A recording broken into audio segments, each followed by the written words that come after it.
In today's video, I'm going to teach you how to change your account name in Wrike. First, make sure you're logged into your Wrike workspace. From your main view, navigate to the area where you usually manage your projects or campaigns. In this example, we're starting from a campaign management space, but you can begin from any section in Wrike, as long as you can see the workspace header and main navigation.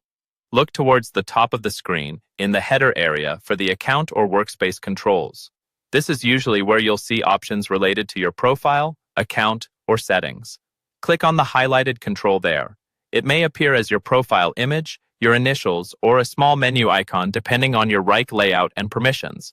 Once that menu opens, look for the option labeled Settings.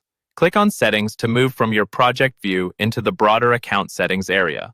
This is where Wrike keeps configuration options that affect your overall account, rather than just a single project or folder. In the Settings area, locate the section related to your account profile or account information.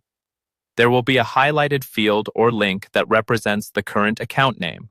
Click on that highlighted account name field to start editing it. This will allow you to change how the account name appears for you and your team. Now, type your new account name into the highlighted field.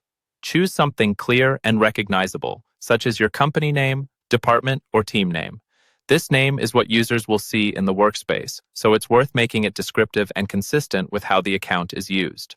If there are additional highlighted fields related to the account name, such as a short name, display name, or a localized version, go ahead and type in the appropriate values there as well.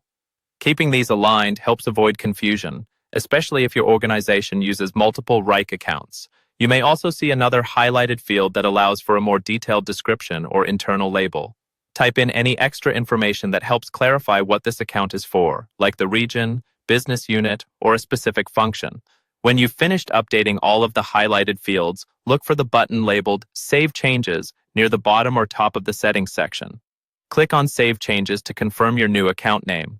Wait a moment for Wrike to apply the update, and then check that the new name now appears in your workspace header. That's all you need to successfully change your account name in Wrike.